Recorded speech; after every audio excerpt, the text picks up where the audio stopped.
أعوذ بالله من الشيطان الرجيم. بسم الله الرحمن الرحيم. جعل الله الكعبة البيت الحرام قياما للناس والشهر الحرام والهدي والقلائد ذلك لتعلموا أن الله يعلم ما في السماوات وما في الأرض وأن الله بكل شيء عليم. سورة مائدة آيات نمبر 9.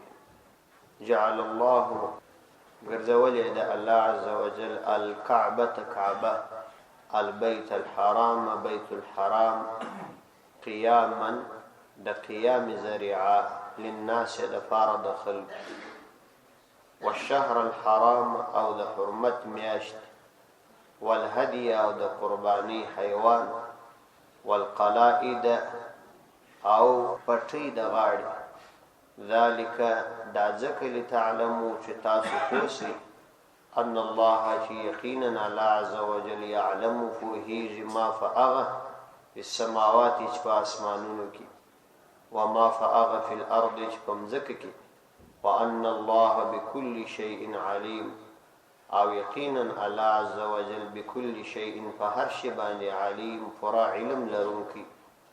د دې آیات د مخکې آیاتو سره مناسبت دادی چې مخکې آیاتونو کې هم د حرم د احترام په ارتباط باندې خبره تیر شو چې هلته د محرم د پار ښکار کول حرام او دا غرنګ په حرم کې ښکار کول حرام و.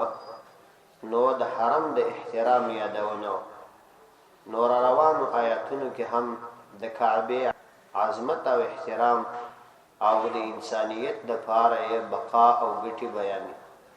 جعل الله الكعبة البيت الحرام قياما للناس ګرځولې د الله عز وجل الكعبة كعبة البيت الحرام.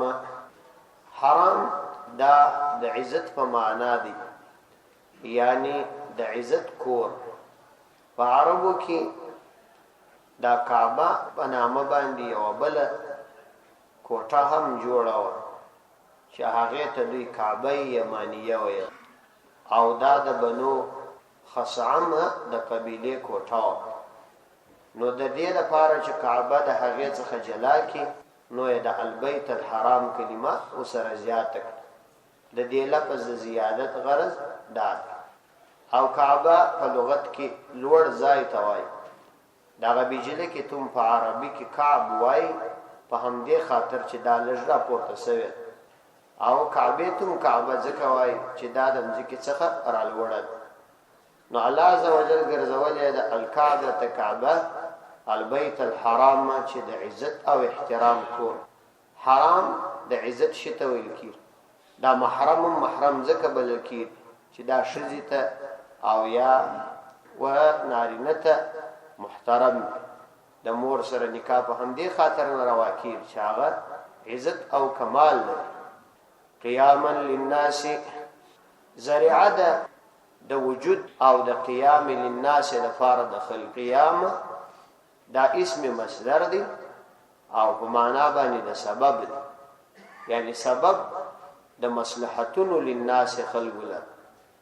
مطلب دا دی چې په عالم کې د انسانیت د وجود بقا هغه کعبه باندې که کعبه و نو دا انسانیت به موجود وي او که کعبه نه و نو انسانیت به ختمي شي. وشهر الحرام او دا غرنګ د حرمت میاشت والهدي دا غرنګ د قرباني حیوان والقلائد هغه حیوان چې په غاړه کې د قرباني نشانی اچول شوی دا د انسانیت د بقا ذریعہ الله تعالی ګرځولې. څلور شان د عالم د امن شان الله تعالی بیان. یو په هغه کې کعبه ده. دوهم شهر الحرام. شهر الحرام څخه بیا مراد هغه میاشت وي چې په هغه کې حج کیږي چې ذوالقعده ذوالحجه او محرم او د رجب میاشت. نو چون کې په دوو میاشتو کې د حج مراسم تقریبا تر سره کیږي چې ذوالقعده او ذوالحجه او د محرم میاشتو سره مشته او یو د رجب میاشت دیته اشهر الحرم وای. دا میاشتې هم د حرمت میاشتې دي، دام د عالم د امن او د بقا ذریعه ګرځېدل. والهدی او د قربانی څاروي حیوان دام د انسانیت د امن علامه ده. اول قلائد هغه چارپای چې په غاړه کې پټي د قربانی اچول سي. اصل کې د دې وجه دا ده چې دا ټول شان په حقیقت کې د کعبه په خاطر محترم دي. په اشهر الحرم کې هم ځینې مفسرین وایي چې دا شهر څخه مراد یو خاصه میاشت ده چې د ذوالحجې میاشت ده. او هدیه قربانی هغه قربانی ته ویل کېدل چې د کعبه د احترام په خاطر به یو څوک عمره ته راتلی او یا به حج ته راتلی د ځان سره به ملګری کړي. او قلائد دا په اصل کې قلاده ته وایي. قلاده دا یو پټي و، یو نشانی و ټکرو چې کله به څوک حج ته راتلی دا به په خپل غاړه کې واچاو او دا غننګ به د خپل حیوان په غاړه کې مرواچ. بیا به نو دغه چاته چاڅ نه وای، نه بغلو د څخه مال اخستي او نه به د مقابله کوي. نو دا څلور سره شان د انسانیت او د عالم د بقا اسباب ګرځېدلي. لیکن که سړی وګوري دا هم اصل کې د کعبه مربوط دي. که کعبه نه وای نو خو دې ته ضرورت نه و، ځکه نو په حقیقت کې یوازې کعبه د انسانیت د بقا ذریعہ ګرځېدلې. لناس څخه به امراد دا شي چې د ټول عالم انسانان بس یا به یوازې خاص عرب سي. بهر تقدیر تفسیر بحر محیط کې ابو حیان رحمه الله را نقل کړی لو تركوه عاما واحدا لم ينظر ولم يؤخر. چې د کعبه باندې ثواب او حج یو کال ونکړل سو نو د عالم بنړي. بس دا د دې عالم بقا ده چې الله تعالی پر دې کعبه باندې د ثواب تنظیم برابر کړی. هر کله که پر کعبه ثواب ودرې دي بس عالم بنور ختميږي. او الله عز وجل د دې کعبه احترام او عزت دا د دې جاهلیت د زمانه د کافرانو په زړه کې مراچوه. یعنی د مکه خلک یا په هغه وخت کې کوم عرب و د جاهلیت په اندازه کې هغه انتهایی اندازې ته رسیدل او دوی په جهالت باندې و خلکو مثال وای. لیکن د دې باوجود د کعبه دومره احترام سره چې د پلار قاتل به د حرم علاقه ته را داخل سو په خپل سترګو به لیدي، لیکن سترګې به کښته اچول. او دا رنګ د غلو چې هغه به د غلا د پاره راوتله لارې بینیولې. حکم سړی چې به د حج د پاره را روان او په هغه باندې به د حج علائم ولیدل نو په هغه به کار نه درلود. نو الله عز وجل کعبه د انسانیت د بقا د پاره ګرځولې ده. تر څو کفر دی باندې عبادت شروع نو دا به عالم باقی کنه بس دا عالم بزي. چنانچه او حدیث کې راځي چې یخرب الكعبه کعبه بنړوي یا یخرب الكعبه کعبه بنړوي ذو سوقتين یو دوی یعنی کمزوري پونډي والا کس من الحبشه چې دا بل حبشه څوي لا تقوم ساعه حتى لا يحج البيت. او قیامت نه قائمه تر هغه وخت تر څو چې پر کعبه باندې حج بند نشي. کبن سو بس عالم بنړي. الله تعالی فرمایي قیاما للناس وشهر الحرام والهدي والقلائد. دا ذریعہ د قیام ګرځولې ده الله تعالی للناس د پاره د ټولو خلقو او همدارنګ د حرمت میاشدا دا د انسانیت د پاره د قیام ذریعہ ګرځولې ده والهدي او د قربانی حیوان والقلائد او قلائد یعنی هغه حیوان چې په غاړه کې د قربانی د نشانی په تور باندې پټي او اچول سوی چې دا د الله تعالی د پاره نظر دی او حرم ته وړل کیږي. ذالک لتعلموا ان الله يعلم ما في السماوات وما في الارض. ذالک دغه احکامات دغه مصلحتونه دا دې د پاره دی لتعلموا چې تاسو وپوهیږئ ان الله چې یقینا الله عز وجل يعلم فوهیږي ما فاغ في السماوات چې په اسمانونو کې دي وما فاغ في الارض چې په مځکو کې دي وان الله بكل شيء عليم او یقینا الله عز وجل بكل شيء علیم په هر شي پورا علم لرونکی دی. الله تعالی په هر شي باندې پورا علم لرونکی، یعنی دا قرارداد چې موږ تاسو ته بیان کړي نو پدې کې دنیوي ګټې دادي چې تاسو دا عبادت کوئ نو تاسو به په دنیا کې په امن اوسئ، او د دینی مصلحت د پاره هم داده چې په دې تاسو اعتقاد درست کیږي، عقیده مو جوړیږي، او دا تاسو د پاره د دنیا او آخرت مصالح دي. نو چې کله د دې څخه معلومه سوله چې دا د انسان د بقا دلایل او اسباب دي او د انسان عقل دې ته نه رسیږي، نو پوسی چې په حقیقت کې د ټولو شأن او علم یوازې د الله تعالی سره. تاسو دا علم نه لري او نه تاسو ته د دې درک معلوم، او الله تعالی په ټولو شأن عالم دی، او الله عز وجل ته ټول شأن یو رقم دی. ذالک دغه احکام او مصلحتونه د دې د پاره الله تعالی وايي موږ یې دي لتعلموا چې تاسو پوسی ان الله چې یقینا الله عز وجل يعلم پوهیږي ما په فی السماوات چې په اسمانونو کې دي او ما په فی الارض چې په مځکو کې دي. ځکه چې د علم ذاتی په نسبت ټول معلومات یو وي، یعنی الله عز وجل ته دا معلومات ټول یو دي، داسې نه دي لکه زموږ معلومات. زموږ معلومات خو درجات دي، ځکه زموږ علم ذاتی نه دی. ذاتی علم هغه وی چې د معلوم او د علم فرق نه پکښ راځي، او زموږ علم په درجاتو دي، پر یو شی باندې نن پر بل شي سبا، پر بل شي بل سبا، او هغه پرون چې مو علم پر حاصل کړي دی هغه بیا ضعیف کیږي. نو الله عز وجل د زمانه خالق دی، زمانه نه پر تیریږي، نو را روان او تیر سی ټول الله تعالی ته یو شان. ځکه الله تعالی د خپل بندگانو د ظلم په وجه د الله تعالی حلم ځکه کوي چې الله عز وجل ته د خپل بنده معلوم دی چې دا زما څخه خلاصې دی نشي. د دې یو اسانه مثال داسې دی لکه سړی چې په دامیز باندې اوس یو میږي لکه، نو دا میږي ولو کدلته یو مچ مړ کی، خو ستاده یقین دی چې دا میږي تر هغه ځای پرې ځي اخواته نشي تللی او زه رانی ولایس، نو په داغه غړي ته کار نه پلري وای خیر نو دی به چیرې ولاړ. دا انسان د الله تعالی تر نظارت د غسلان دی، هیڅ کله دا انسان د الله تعالی د نظارت او تلای نشي.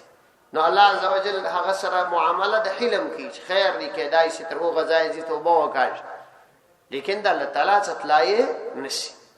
نو تاسو په دې پوسی ان الله چې یقینا الله عز وجل يعلم فوهی ما فاغ فی السماوات چې په اسمانونو کې دي او ما فاغ فی الارض چې په مځکو کې دي، یعنی د مځکو اسمانونو علم یوازې الله عز وجل لري. وان الله یقینا الله عز وجل بكل شيء فهر شی باندې علیم پورا علم لرونکی دی. فهر شی الله تعالی ته پورا علم دی، نو ځکه د حکمت مطابق ستاسو د پاره احکام مقرري، او په هر حکم کې ستاسو د پاره مصلحت دی او ستاسو د پاره رعایت دی. نو تاسو په دې پوسی چې ستاسو عقل د ډیر شانو په مصلحتو او په حکمتو نه پوهیږي، نو ستاسو علم ناقص او د الله تعالی علم کامل دی. اعلموا ان الله شدید العقاب، پوسی ان الله چې یقینا الله عز وجل شدید العقاب سخت عذاب ورکوونکی دی. وان الله غفور رحیم، وان الله او یقینا الله عز وجل غفور رحیم پورا بخشونکی دی. اعلموا پوسی یعنی د دې مخکنیو معلوماتو څخه چې تاسو ته ذکر سوله او تاسو په دې باندې کامل استدلال کولای شئ چې یقینا الله عز وجل شدید العقاب سخت عذاب ورکوونکی دی. یعنی چې کله الله تعالی په ټول کائنات علم لري او محیط علم دی او په هر شي کې مصلحت او حکمت دی، نو عقل هم دا وایي چې د داسې حکیم او مصلح ذات مخالفت د دې لائق دي دا سړی چې سزا وویني. نو په دې پوسی چې الله تعالی شدید عذاب ورکوونکی، نو تاسو د هغه د احکام مخالفت مکوئ. وان الله غفور رحیم، او یقینا الله عز وجل پورا بخشونکی او پورا مهربان دی. نو که احیانا کله گناه در څخه وسول د شرعي قواعد موافق مغفرت غواړي، الله تعالی پورا بخښ درته کوي. ما علی الرسول الا البلاغ ما نستا علی الرسول فالرسول علیہ السلام بانی الا البلاغ مگر رسول والله علا عز وجل یعلم پوهیږي ما فاغ تبدون چې تاسو یې ښکار کوي وما فاغ تکتمون چې تاسو یې پټوي. یعنی کبیر پر تاسو د الله تعالی د احکام مخالفت وکي د دومره واضح دلایل باوجود، نو په دې پوسی چې مجتهد تاوان نصیر سوای. زموږ ذمہ داری د پیغمبر ذمہ داری دا و چې تاسو ته د الله تعالی احکام راورسي. هغه پیغمبر په احسنه طریقه تاسو ته د الله تعالی احکام راورسول او خپل ذمہ داری پوره کړه او خپل ټول کار چې د الله تعالی د طرف ورسپارل شوی و هغه ادا کړي. نور تاسو ته هیڅ عذر او بهانه نه ده پاته چې تاسو د خپل رب مخالفت وکړي. نو ما علی الرسول ندی پر پیغمبر علیہ السلام باندې الا البلاغ مگر رسونه. والله علا عز وجل یعلم فوهیږي ما پاغه تبدون چې تاسو یې ښکاره کوي یا په ژبه یا په اندامونو وما فهغه تکتمون چې تاسو یې پټوي په زړه کې. په دې ټولو الله تعالی خبر دی. نو پکار دا ده چې د الله تعالی اطاعت هم په پټه وکړي او هم په ښکاره. نو هم په ښکاره او هم په پټه د خپل رب اطاعت کوي ځکه ستاسو رب ستاسو په پټو او په ښکاره ټولو علم لري او یو حالت هم جنی پټېدلی نسی. قل ورته وایي پیغمبر علیه السلام لا یستوی الخبیث والطیب، ندی برابر الخبیث خبیث والطیب او پاک. ولو اعجبک کثرت الخبیث ولو کتعجب کی واچوی تا کثرت الخبیث ډیروالی د خبیث. فاتقوا الله تاسو د الله تعالی څخه بیریږئ یا اولی الالباب ای د عقل خاوندانو لعلکم تفلحون نو شاید تاسو کامیاب سی. قل ورتوای پیغمبر علیہ السلام لا یستوی الخبیث والطیب. د دې آیات شان نزول کتابونو کې د تفسیر په کتابو کې ابن کثیر رحمه الله دار نقل کړی دی. یو صحابي د شراب کاروبار کاو، نو بیا چې کله شراب حرام سو نو د شرابو د قیمت په باره کې د پیغمبر اسلام پوښتنه وکړه چې زه په دې باندې او د خیر کار وکم نو څنګه دی. پیغمبر علیه الصلاۃ والسلام ورته فرمایل کته د دې شرابو په قیمت حج وکې یا عمره وکې یا بل د خیر کار وکې، د الله عزوجل په دربار کې د غماشي د وزر په اندازه قدر هم نه لري او د دې پر ځای چې تا ته الله تعالی اجر درکې سزا درکې. نو دا آیات په دې کې نازل شو چې خبیث او طیب هیڅ کله برابر نه دي. یعنی د الله تعالی رضا په طیب شي حاصلېږي او په خبیث شي د الله تعالی رضا نه حاصلېږي. یعنی کله یو چا معامله خراب وي د حرام معامله وي هغه اسی بیچاره ځان ستړي کوي.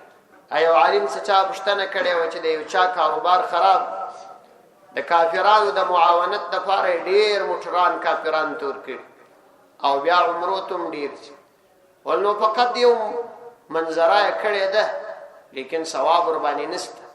یو منظره سوی ده په تیارو کې سپور سوی دي شاوخوا به لیدي نو صرف دغه د تګټه په لاس ورسي. نور یو زره ګټه په حرام مال کې نشته. حرام مال یوازې داسې نه چې د آخرت په اعتبار تاوانی دي، په دنیا کې هم تاوان ډیر. د حرام مال اثر د انسان پر زړه او پر اولاد لویږي. عموما د حرام مال څخه د اولاد تربیت خرابېږي او د سړي د ګناهونو او ناروا طرف ته شوق پیدا کیږي او د دین سره تعلق کمیږي. حتی ډیر ځله د حرام مال په وجه د انسان په زړه کې د دین او د علماو بغض راځي او د کافرانو محبت راځي. نو دا دنیوي تاوان او بل دا چې په حرام مال سره انسان مطمئن کیږي ولو که زیات سرمایه ولري. دا خبره د همیشه د پاره یاد ساتي. یو اطمینان دی یو اسباب د اطمینان دی، دا فرق سره لري. اسباب د اطمینان په مال پیدا کیږي خو اطمینان په مال نه پیدا کیږي. یو سړی به ځان ته بهترینه بنګله جوړه کړي، په دې بنګله کې به بهترین د خوب اسباب برابر کړي، د ګرمۍ او د یخ اسباب به برابر کړي، کټان بیوي ایر کنډیشنان بیوي د ګرمۍ د پاره به ښه مجهزې بخاري ولري. لیکن در سهار به لټ پر لټ باندې اوړي خوب به نه ورځي، زړه به یې پریشان وي، پر دماغ به یې بوج وي، د علاج دپاره به مختلفو ملکونو تم تلای شي، په اطمینان بني. اسباب د اطمینان نه راولي، اسباب د اطمینان نه راولي. اطمینان د زړه کیفیات دي چې د خدای عز وجل په دین راځي. الا بذکر الله تطمئن القلوب. یقینا خبردار یوازې د الله تعالی په ذکر د انسانانو زړونه مطمئن کیږي. نو اطمینان د الله تعالی په دین کې دی، او د الله تعالی دین هغه وخت د الله تعالی په دربار کې معتبر دی چې د سید الرسول صلی الله علیه وسلم د طریقې مطابق وسی.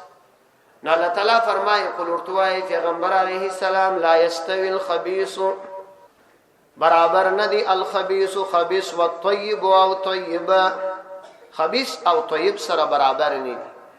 یعنی د خبیث څخه مراد ګناه ده او د طیب څخه مراد اطاعت. نو ښکاره خبره ده چې ګناه او اطاعت نه دي سره برابر، او یا د خبیث څخه مراد ګناهګار دي او د طیب څخه مراد اطاعت کوونکی. نو ګناهګار او اطاعت کوونکی هیڅ کله نه دي برابر، بلکې خبیث انسان الله عز وجل لره مبغوض وي، بد وي، او طیب انسان لره مقبول وي، ځکه چې د الله تعالی اطاعت کوي. نو د اطاعت په وجه یو انسان مقبول کیږي، او د معصیت په وجه انسان مبغوض او الله تعالی ته بد وي. خدا خبره یاد ساتي، خباثت یو باطینی خرابی ده، چنانچه زموږ فقهاو په دې د فقه په کتابو کې را نقل کړي. دا تقریبا اکثره د فتاواو په کتابو کې ستا. رد المحترم راخستی دي، بحر الرائق هم راخستی دي، چې کچا یو چاته د خبیث کلمه استعمال کړل او اسلامی حکومت وو، نو دغه کس کولای شي چې د اسلامی قانون مطابق دغه کس ته د قاضي د حکم مطابق زجر ورکړي، سزا ورکړي. ځکه خوبس یو باطینی خباثت دی، باطینی مریضی او بیماری ده. نو د پر دی مسلمان باندې د باطینی خرابی حکم ولګاو، او که ورته ویل چې خره، نو وای په دې باندې زجر نه ورکول کیږي. ولې ښکاره خبره ده چې د درواغ په دې خبره کې ویلي دي هغه خر نه دی، او د خباثت خبره کېدلی شي چې د حقیقت کې، نو په دې وجه باندې به هغه ته سزا ورکول کیږي. په موږ کې دا یو خبره ډیره لویه خرابي ده چې دا د خبیث کلمه استعمالو او ډیره لویه ګناه نه بولو، او دا ډیره لویه ګناه. دا د خبیث کلمه ډیره خطرناکه خبره، او موږ عموما دا یا شاګرد ته کارو یا زوی ته کارو. نو د دې څخه ځان ساتي، استغفار غواړي، ځکه چې پر دې باندې په شریعت کې زجر سته. یعنی چې کله الله تعالی د دې لپاره په شریعت کې زجر مقرر کړي، نو معلومه سول چې د آخرت په اعتبار هم درنه مسله ده. مخفول اولادونو ته دا کلمه وایاست، مې بل چاته وایاست، او مشکې دا خورا ډیره ده د خبیث کلمه، خصوصا اولاد ته سړی دا نه وای، او د اولاد په مخ کې داسې خبرې کول، مزاج داسې جوړول چې د هغه ستا څخه غلط رنګ واخلي، ډیره بده خبره. مولانا اشرف علي تهانوي رحمه الله لیکلي دي چې ځینې عوام خلک یو بل لویه غلطي د اولاد سره او دا ظلم کوي چې کله یو څوک دروازه ور وټکي، انو دی خپل زوی ته ووایي چې ورسه ورته وایي هغه نسته. وایي ستا د اولاد په ذهن کې اوس لا تا دا خبره پخه کړه چې درواغ چندانې پروا نه لري، ځکه چې پلار درواغ وایي نو دی وایي دا بدکار نه دی، او د کوچني عجیب پوخ دماغ دی، د ډبرې لیکه ده، هر خبره کلکه کلکه پکښ پخېږي. نو دا یاد ساتي د اولاد د تربیت دپاره سخت فکرمن اوسېږي. نو طریقه دا د علماو لیکلي دي چې کله یو غریب راغلی، فقیر راغلی، اولاد ته پیسې په لاس ورکړه چې ورکړي، ډوډۍ دا زوی ته په لاس ورکوه. د علماو صالحانو مجلسونو ته یې راوله، او د هغه دپاره د دعا مستقل انتظام کوه، د بدو خلکو د مجلسو څخه یې راګرځوه. مشکې یوه دام لو خرابي ده، بس ټلیفون مو اولاد ته په لاس ورکړي. اوس خو بیا دا لوی دا یو لاس ټلیفون هم بیخي ډېر، بس دا را اړوی دا کار. نو د اولاد تربیت ډېر مهم دی. نو الله تعالی فرمایي چې خبیث او طیب برابر نه دي. ولو اعجبک کثرت الخبیث، ولو که خوندر کوي تعالی ای هر مخاطبه کثرت الخبیث، ډیروالی د خبیث، اگر چې د خبيث شي ډیروالی تا ته خوند درکې لکه نن سبا چې د دنیادارو مزاج داد چې څومره دا خبيثه مرداره دنیا د حرامه دنیا ډیریږي د طبيعت ته خوند درکې او دای په دې خوشاله کیږي نو دا برابر نه دی. الله تعالی وی ولو کتا ته خوند درکې ولو کتا په طبيعت کې دا شی مرغوب او خوندور معلومیږي. د دې آیات مبارک صدا معلومه سوله چې کثرت د یو شی مدار د حقانیت نه دی. که یو شی ډیرو دا دلیل د دې نه دی چې دا حق دی. ځکه نو اسلام د رای او د انتخابات مخالفت کی چې کثرت په شریعت کې څه اعتبار نه دی. په شریعت کې کیفیت او اعمال معتبر. نو اسلام مسلمانانو ته د رای ترتیب نه دی بیان کړ او دا چې علماء سلاطین د پاچاهانو ملایان او درباریان یې د جواز لپاره مختلفي بهانې لټي دا جلا خبر.